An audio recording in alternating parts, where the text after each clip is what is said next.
भारतीय राजनीति के इतिहास में पहली बार एक ऐसी घटना हुई जिसने देश के लोकतांत्रिक ढांचे में हलचल मचा दी है। विपक्ष के 193 सांसदों ने मुख्य चुनाव आयुक्त सीईसी ज्ञानेश कुमार को उनके पद से हटाने के लिए संसद में औपचारिक नोटिस दिया है। करीब 10 पन्नों वाले नोटिस में 7 बिंदु गिनाए गए हैं जिनके आधार पर ज्ञानेश कुमार को हटाने का प्रस्ताव किया गया है। अब पूरा मामला क्या है, चलिए विस्तार से समझते हैं।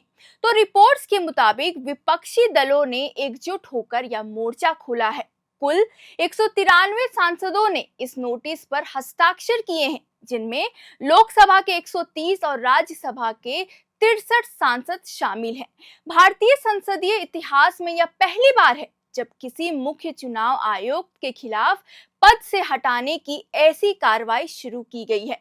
इस पूरी मुहिम का नेतृत्व टीएमसी कर रही है, जिसे इंडिया गठबंधन की सभी पार्टियों, आम आदमी पार्टी, एएपी यानी और कुछ निर्दलीय सांसदों का भी पूरा समर्थन मिला है।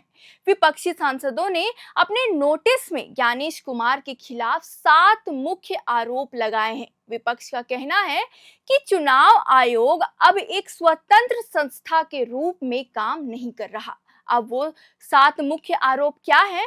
तो पहला है पक्षपातपूर्ण रवैया। विपक्षी का आरोप है कि आयोग का झुकाव सत्ताधारी दल की ओर है, जो हमेशा उन्हीं के पक्ष में ही बात करता है। दूसरा आरोप है चुनावी धांधली की जांच में बाधा उत्पन्न करना, यानी उनका आरोप है कि आयोग चुनाव में होने वाली गड़बड़ियों की शिकायतों पर जानबूझकर ध्यान नहीं दे रहा है।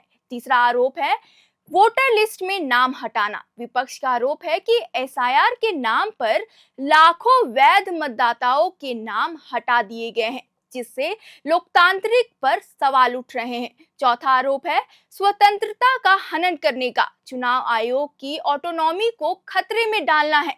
पांचवा है साजिश का आरोप। उनका कहना है कि विशेष रूप से पश्चिम बंगाल में लाखों मतदाताओं के नाम काटे जाने को भाजपा को फायदा पहुंचाने की कोशिश बताया गया है।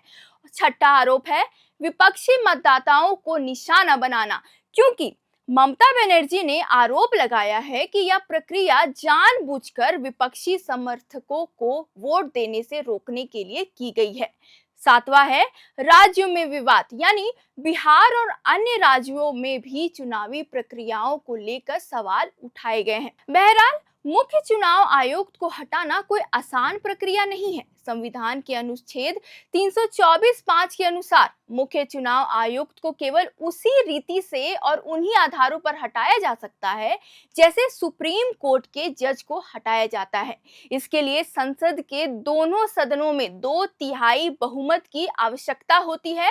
वर्तमान में विपक्ष के पास इतना बहुमत नहीं है, लेकिन विशेषज्ञों का मानना है कि यह कदम सरकार पर राजनीतिक दबाव बनाने और चुनाव आयोग की कार्यप्रणाली को जनता के बीच मुद्दा बनाने के लिए उठाया गया है।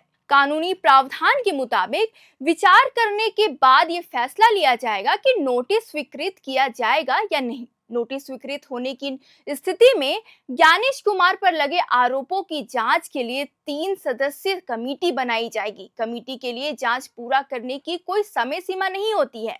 कमेटी की रिपोर्ट आने के बाद उसे दोनों सदनों में पेश किया जाएगा।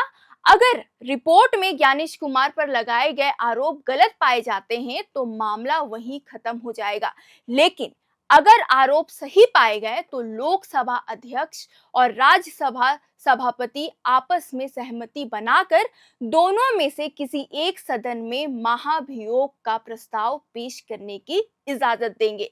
बताते चले कि प्रस्ताव को पारित करवाने के लिए विशेष बहुमत की जरूरत होती है। विशेष बहुमत का मतलब होता है कि सदन की कुल सदस्य संख्या का कम से कम 50% और वोटिंग के समय मौजूद कुल सदस्यों के लिए 1/3 सदस्यों का समर्थन। इसका मतलब ये हुआ कि संख्या बल के आधार पर महाभियोग का प्रस्ताव जिसे भी सदन में पहले पेश होगा वहीं पर खारिज कर दिया जाएगा, क्योंकि दोनों में से किसी सदन में विपक्ष के पास विशेष बहुमत लायक संख्या बल नहीं है।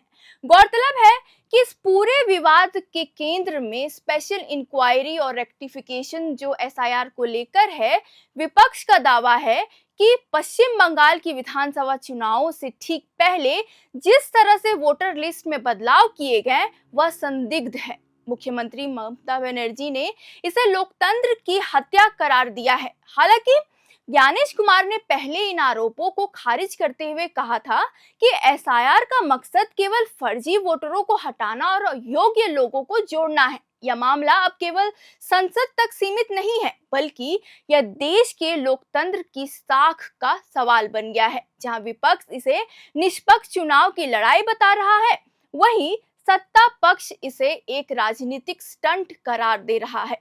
आने वाले दिनों में संसद के भीतर इस मुद्दे पर तीखी बहस होना तो तय है, जिसका असर देश की चुनावी राजनीति पर लंबे समय तक बना रहेगा।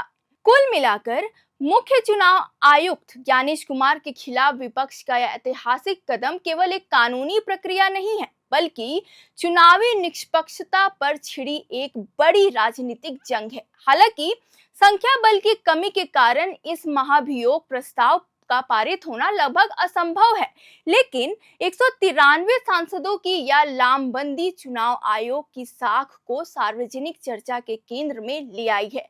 खैर, अब देखना होगा कि आगामी चुनावों से पहले चुनाव आयोग की निष्पक्षता पर कितने सवाल खड़े करते हैं। फिलहाल इस वीडियो के लिए इतना ही। इस पूरी खबर पर आपकी क्या राय है, कमेंट बॉक्स पर जरूर लिखकर बताएं। तब तक के लिए वीडियो को लाइक करें, चैनल को सब्सक्राइब करें और ऐसे ही देश विदेश की खबरों के लिए देखते रहे एयर नाउ।